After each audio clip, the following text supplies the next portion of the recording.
South India shopping mall, the wedding మంత్ర, సరికొత్త wedding collection, south India shopping mall. నేను ఒక doctor గారి video చూసాను అనమాట. అందులో పేషెంట్ వచ్చి మాట్లాడుతూ ఉంటే ఆయన బాగా అనలైజ్ చేసి అంటారు, మీకున్నాయి అన్ని కూడా లైఫ్ స్టైల్ డిసీజెస్ అండి. ఈ లైఫ్ స్టైల్ డిసీజెస్ పోవడానికి నేను ఒక ప్రిస్క్రిప్షన్ ఇస్తాను, దాన్ని బాగా చదువుకోండి అని ఒక భగవద్గీత తీసి ఆవిడ చేతిలో పెడతారు.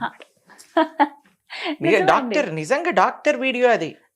అయితే ఆయన ఏమంటారంటే, కృష్ణుడు చెప్పిన విషయాలు భగవద్గీతలోని ఎవరైతే పాటిస్తారో వాళ్ళకి ఎటువంటి జబ్బులు కూడా, అంటే లైఫ్ స్టైల్ డిసీజెస్ రావు అని ఆ డాక్టర్ గారు ప్రిస్క్రిప్షన్ అన్నమాట. ఆ వీడియో లింక్ మీకు పంపిస్తాను, మీరు చూద్దరు. అయితే దాంట్లో ఆశ్చర్యకరమైన విషయం నేను తర్వాత ఆలోచిస్తున్నా, కృష్ణుడు ఏం చెప్పాడు అని.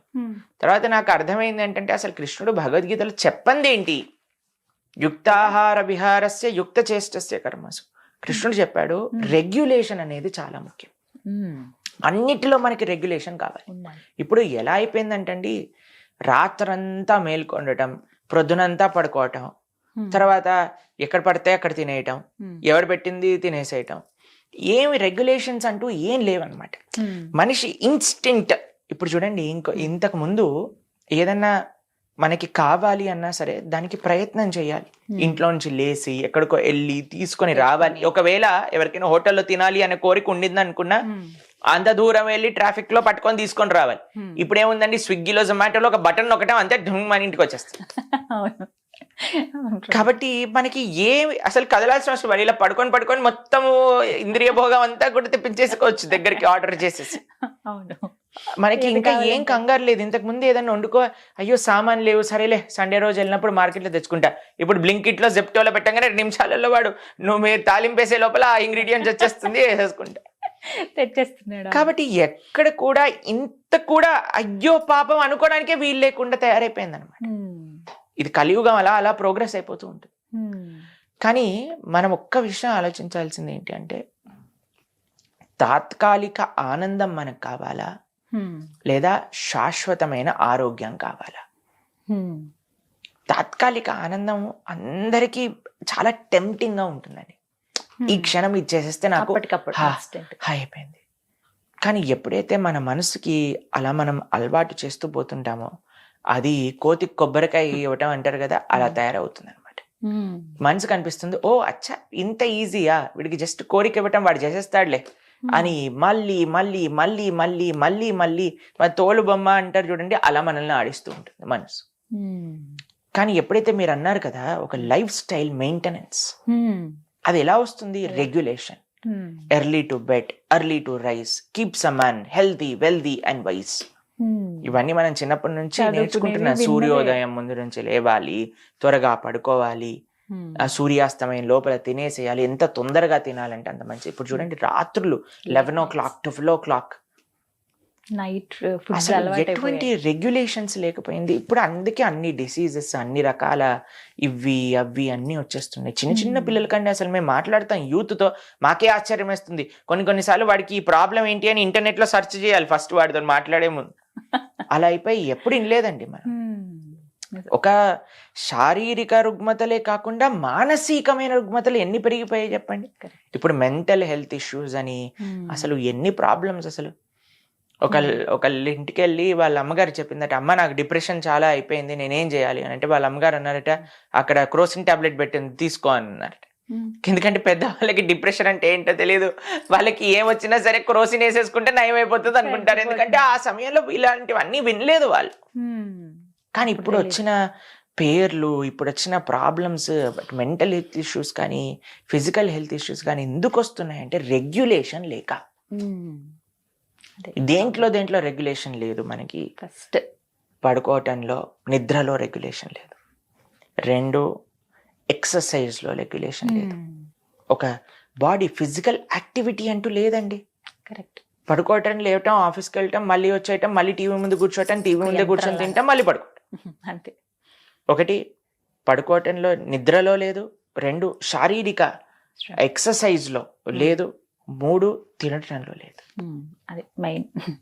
4 చూడటంలో, ప్రతి ఒక్క విషయంలో విచక్షణ అనేది కోల్పోతున్నాం. ఏది నాకు మంచి, ఏది నాకు చెడు. తినటంలో ఒక సూత్రం చెప్తాను, జాగ్రత్తగా వినాలి. ఏది పడితే అది, ఎక్కడ పడితే అక్కడ, ఎప్పుడు పడితే అప్పుడు, ఎలా పడితే అలా, ఈ 4 తినకూడదు.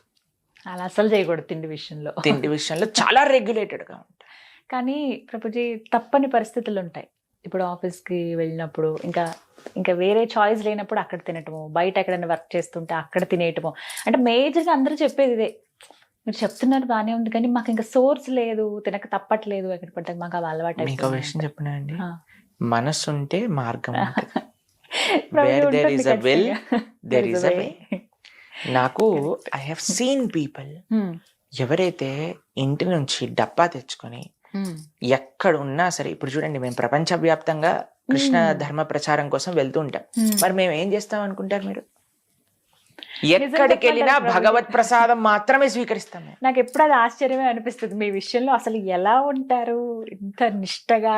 అసలు మీరు కనీసం ఇక్కడికి వచ్చినప్పుడు వాటర్ ఒక్కటే, అది కూడా అన్నిసార్లు అడిగితే ఇంకేమీ తీసుకోరు. అసలు ఎలా ఉండగలుగుతారు అనేది ప్లానింగ్, ఆ నిష్ట, ఆ కమిట్మెంట్ ఉండాలి. నేను ఈ భగవత్ ప్రసాదం, సాత్విక భగవత్ ప్రసాదం మాత్రమే స్వీకరిస్తాను అని ఉంటే, దాన్ని బట్టి మనకి ఇప్పుడు చూడండి మన మనసు ఏం చేస్తుందో తెలుసా అండి, మనకి దేన్ని ప్రియారిటీ అనుకుంటామో దాన్ని బట్టి మనకి అవకాశాన్ని కల్పిస్తూ ఉంటుంది. నాకు దేన్ని ముఖ్యము అంటామో దానికి మన శరీరం ఆ విధంగా, మన మనసు ఆ విధంగా మనకి ఒక ఆపర్చునిటీ ఇస్తూ ఉంటుంది. మీకు ఒక చిన్న ఎగ్జాంపుల్ చెప్తాను, బాగా అర్థం అవుతుంది.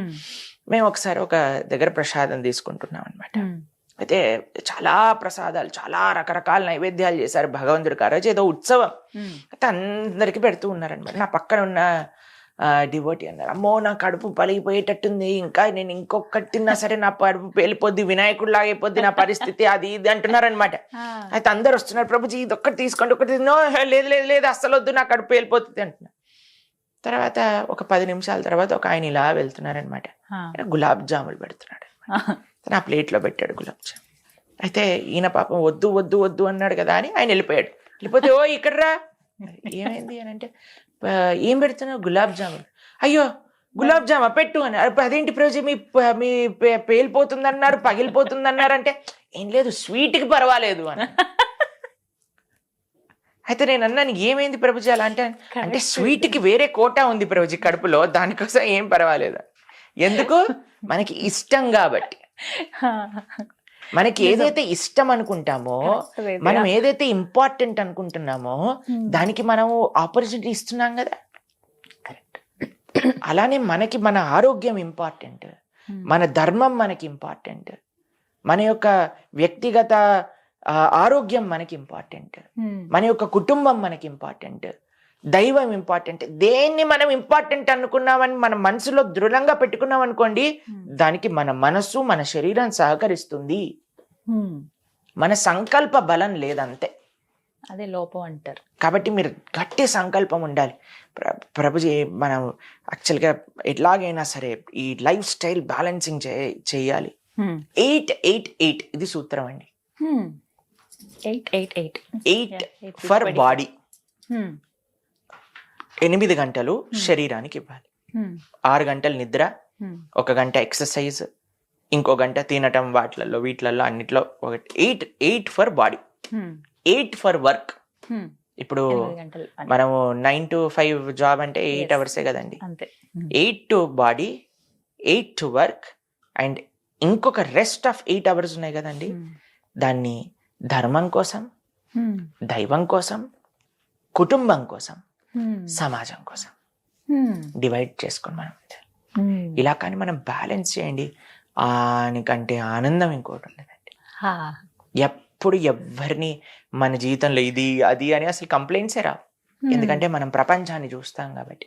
ఇప్పటి వరకు మనం ఒక కకూన్లో మనం ఇలా నేను ఇది చేయలేకపోతున్నా, నాకు ఈ ప్రాబ్లం ఉంది, నాకు ఆ ప్రాబ్లం, నన్ను అలా అన్నారు, నేను ఇలా అన్నారు. ఇది కాకుండా ప్రపంచంలో సేవ చేయడానికి వెళ్ళినప్పుడు, ఒకళ్ళని అర్థం చేసుకోవడానికి ప్రయత్నం చేసినప్పుడు, మన కంఫర్ట్ జోన్ దాటిన ప్రయత్నం చేసినప్పుడు అప్పుడు అన్నీ సెటిల్ అవుతాయండి. కాబట్టి వీటిలో చాలా ముఖ్యంగా మనం ఉండాల్సింది ఏంటంటే regulation. Regulation in sleeping, regulation eating, regulation in ప్రతి ఒక్కటి మన ప్రపంచంలో ఏదైతే మన ఇంద్రియాలని వదిలేకుండా రెగ్యులేట్ చేయడం అన్నమాట. కాబట్టి ఇది చాలా ముఖ్యం.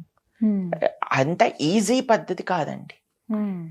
ఇంద్రియాల్ని అవి గుర్రాల్లాగా పరిగెత్తుతూ ఉంటాయి, కంట్రోల్ చేసుకోవటం. కానీ వాటిని పగ్గాలు పట్టి ఆపే ప్రయత్నం ఎవరు చేశారు? అర్జునుడి యొక్క రససారథిగా కృష్ణుడు చేశాడు. కాబట్టి ఆ కృష్ణుడి యొక్క శరణు, అందుకే ఆధ్యాత్మిక సాధన. చాలా మంది అంటారు, ప్రభుజీ ఈ లైఫ్ స్టైల్ చేంజెస్ కి ఆధ్యాత్మిక సాధనకి ఏంటి అని. ఆధ్యాత్మిక సాధన ఎప్పుడైతే చేస్తామో మన మనసు మన కంట్రోల్లో ఉంటుంది. మన మనసు ఎప్పుడైతే కంట్రోల్లో ఉంటుందో మనం ఏం చెప్తే అది చేస్తుంది. అప్పటి వరకు మన మనసు చెప్పింది మనం చేయాల్సి వస్తుంది. కాబట్టి అందుకే ఈ మంత్రం అని అంటే ఏంటో తెలుసా? మన త్రాయతీతి మంత్ర, మనస్సుని మార్చేది, మనస్సుని నిగ్రహించేదే మంత్రం. కాబట్టి ఆ విధంగా మనం కానీ హరే కృష్ణ మహామంత్ర జప సాధన చేస్తూ ప్రతిరోజు మనం భగవద్గీత, భాగవతాలు ఇలాంటి మన ఛానల్లో 1000 గంటలకు పైగా ఉన్నాయి ప్రవచనాలు. మనం మెల్లమెల్లగా వింటూ ఉంటే ప్రతిరోజు మేము 7 గంటలకు ప్రవచనం ఇస్తాం తెలుసా? మేము ప్రతిరోజు మార్నింగ్ జూమ్ లో ఇస్తాం లెక్చర్. కాబట్టి కొద్దిగా మనం గంట సేపు వింటాం, ఒక 15-20 నిమిషాలు గీత చదువుకోవటం, ఒక 15-20 నిమిషాలు జపం చేసుకోవటం. ఇలా చేసుకున్నాం అనుకోండి, ఫస్ట్ మనసు కంట్రోల్లోకి వస్తుంది. మనసు కంట్రోల్లో చెప్పినప్పుడు మనసుకి మనం సజెషన్స్ ఇవ్వచ్చు, ఆటో సజెషన్స్ అంటారు. ఈ రోజు నుంచి నేను ఇలా ఉండాలని ప్రయత్నం చేస్తున్నాను. అప్పుడు మనసు మన మాట వినేటట్టుగా హాయిగా మన పక్కన వచ్చి కూర్చొని వింటుంది. అందుకే spirituality and life style or all interlinked. అందుకే ఆ డాక్టర్ భగవద్గీత చదవమన్నారు. రీజన్ ఇది. ఫస్ట్ మనస్సుని ఎలా కంట్రోల్ చేస్తాం, దాని తర్వాత ఎలా మనం ఈ జీవితంలో ఉండాలి.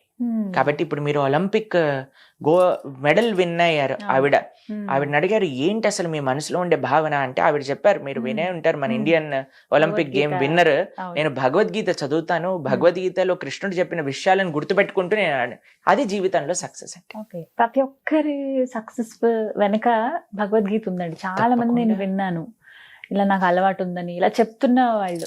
అసలు అది భలే సంతోషం అనిపించింది. అంటే ఇన్ని రోజులు తెలుసుకోలేకపోయామే, భగవద్గీతలో ఎంత ఉందా మనం నేర్చుకోవాలి కానీ అని అయితే అనిపించింది. అంటే ఎవరెవరు సక్సెస్ అయ్యారో ఒక్కసారి వాళ్ళ లైఫ్ లో చూస్తే ఖచ్చితంగా భగవద్గీత ఉంటుంది. దానికంటే గొప్ప ఏమంటామంటే ఒక మోటివేషనల్ బుక్ ఇంకొకటి లేదండి ప్రపంచంలో. అందుకే కృష్ణం వందే జగద్గురు అంటాం కదా. కాబట్టి జగత్తులో ఎవ్వరు కృష్ణుడు ఇచ్చిన సందేశాన్ని పాటించినా ఆయన సక్సెస్ అవ్వక తప్పదు. సో లైఫ్ ఇంకా మారట్లేదు, ఇన్ని ఉన్నాయి అన్ని ఉన్నాయి అనేవన్నీ పక్కన పెట్టి ఒకసారి భగవద్గీత చదివితే డెఫినెట్ గా చేంజ్ అవుతుంది. Thank you so much Prabhuji, చాలా చక్కగా చెప్పారు. హరే కృష్ణ. హరే కృష్ణ.